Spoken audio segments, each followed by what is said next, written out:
Hey everyone, so today I'm going to be talking about pedicures. Basically talking about pedicure products so you can do your own at-home pedicure. It's very up to you, optional. If you want to do a pedicure at home, if you want to do a pedicure, want to go get it done, it's convenient. A lot of the products, it's well worth it. Some of the products are a little, when you figure it out, you buy them once and that it's worth it, but otherwise it's up to you. I'm not telling you to do it at home. I'm not telling you that you shouldn't get it done. I'm very up for both options. So yeah, I just wanted to show you guys some of the pedicure options that I use and everything I use and kind of steps to it. So first of all, get a big kind of tub like this. This is a Rubbermaid storage box. It's a very large one. You can use a, I call them sink tubs. You can find them in the kitchen aisle. They're like this size. Just something you can fit your feet in. You don't have to go buy a foot bath, but if you want to, the best time to buy them is around Christmas. Right after Christmas, they go on clearance super cheap at like Walmart. Anything like that, that's a really good time to buy. So first of all is preparing.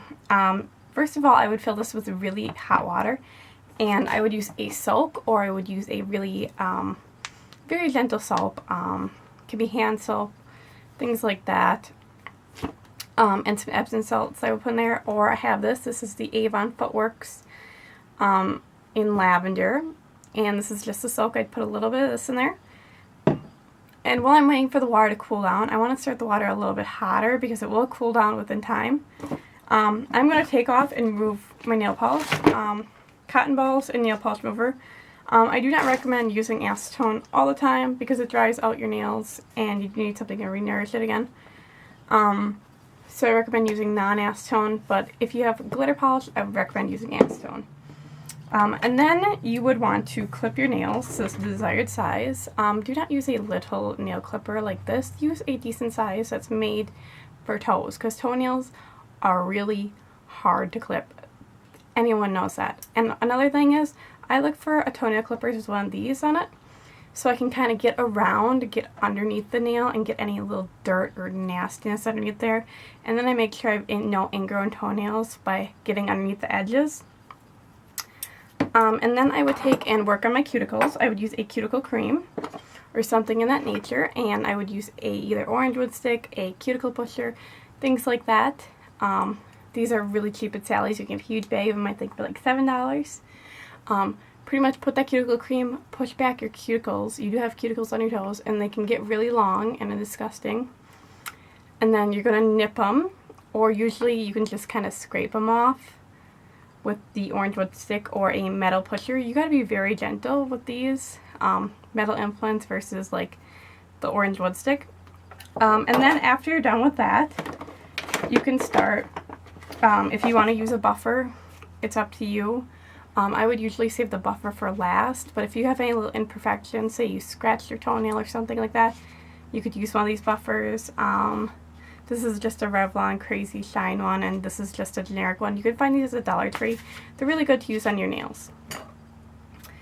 After I put my feet in, I would either sloth. Usually I would start with the slothing. This is a lotion. What slothing lotion does, it kind of takes off the dry, dead skin. You put it on like lotion, you keep working and it gets very hard and rough, and then it starts taking all the dead, dry skin off. It works amazing. You can use this on your legs, your feet, on like your elbows, any place that is dry or calloused. I have in 2 different sizes. I got this from Sally's Beauty Supply, and it's by the Heel to Toe brand, and it's the Peppermint Slothing Foot Lotion, and it smells pretty good. So I love this stuff to death. I recommend this to anyone. In the winter, it is amazing. You could do this, take and rinse it off, and then put some lotion on, and your feet will feel awesome. So yeah, I really love this stuff. I think this one's like $6 or $7. After I sloth, I would usually use a foot scrub. I got this as the Freeman's Barefoot Peppermint and Plum with tea tree. I got this at Walmart. You can find a lot of products actually at Walmart. And this is just a foot scrub, and it's kind of very liquidy. As you can see, it just dumped out, which is gross. I would take that, and you could work it up your legs also, because you're going to want to exfoliate those legs. After that, rinse in between each step. And then usually you can apply a, like, do your pumice now would be a good thing, or I have like 2 different pet eggs. This is one that came in like an Avon kit, and then I have the original pet egg. And then you could use a pumice if you'd like. Now would be a good time to clean around the toenails and things like that with a little brush like this. And then I'd recommend using, you can use a mask, things like that. This is the clay mask that Avon has. And there's also an overnight mask, so if you're doing this late at night, you could put this on and then put some socks on. That's why I include some socks. The mask gets very messy, so I'd recommend like wrapping that in saran wrap and then putting on some very thick socks, like those fuzzy ones. And then you'd rinse it off after the desired time. I think these are like 15 minutes. These are really good. This is like very good for softening, and then the mask is good for or not the mask, the overnight cream is good for moisture. If you're not going to use the overnight cream, I used to use this moisture therapy. This is for extra dry skin on my feet, and this stuff works awesome. Like if you have cracking like feet, which sounds really bad, this works awesome. After you're done with that, make sure you clean off the feet really well, rinse really well. You can dump your water now, and then you can go on with other things. I put a little sample of the Julep instant foot warming scrub. That would have went with the other scrub, but yeah. Now's the time where you can kind of nourish the nail back again and paint. I'd recommend getting a good cuticle oil. Just kind of rub this in. Then you're going to clean the nail off with some non-acetone after you work that in. I'd recommend using the oil with your moisturizer and letting that sit with like some socks on for a while. Clean the nail up, and then always remember to do a base coat.